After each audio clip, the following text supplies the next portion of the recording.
toujours à Rio de Janeiro, au sommet de Rio plus 20 qui se tient ici depuis le 13 juin.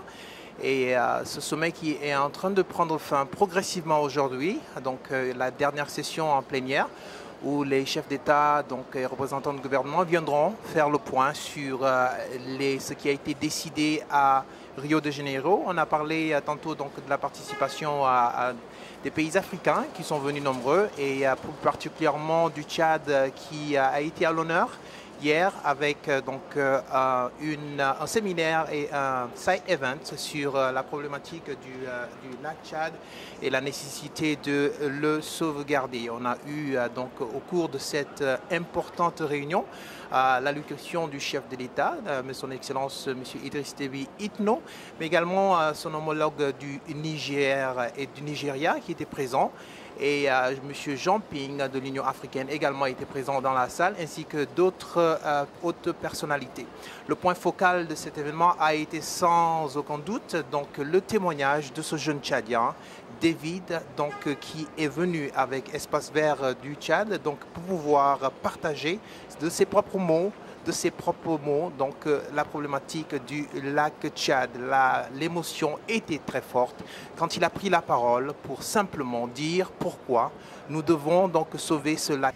Autrefois l'un des plus grands de l'Afrique traverse actuellement des moments difficiles qui risquent de conduire à sa disparition et ainsi de compromettre les moyens de survie des millions de personnes qui vivent dans cet immense bassin que partagent le Niger, le Nigeria, le Cameroun et le Tchad.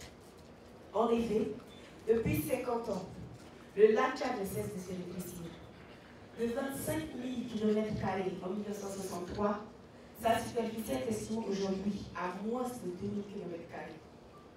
Cette réduction est due en grande partie au réchauffement climatique.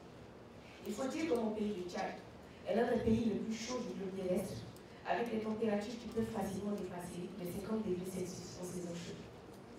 De ce fait, le volume des eaux qui doit alimenter ce lac est en perpétuelle diminution à cause de l'évaporation et des irrigations qui sont faites le long de ces cours d'eau.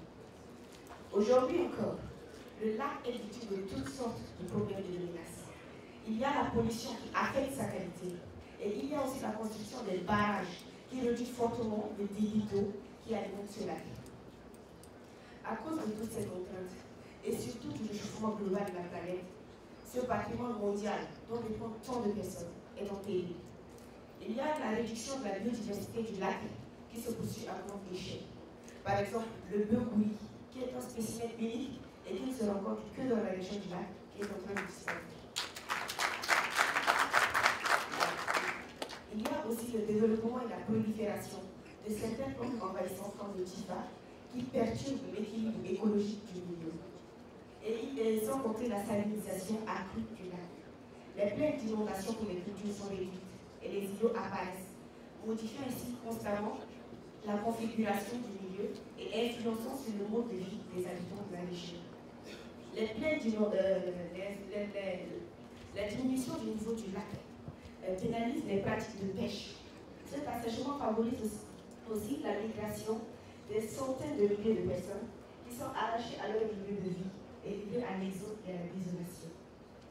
De plus, en matière de santé, la diminution du niveau du lac et la formation des mares favorisent la multiplication des vecteurs de maladies telles que le paludisme et le choléra qui chaque année tuent plusieurs enfants de mon pays. C'est pour relever tous ces défis que nous sommes venus aujourd'hui vers vous. Nous vous exhortons à appuyer les projets et organismes dédiés à la sauvegarde du lac Tchad. S'il vous plaît, sauvegardons le lac et redonnons espoir à ces millions de personnes qui vivent dans ce monde et qui dépendent de ce lac. Nous allons vous remercier.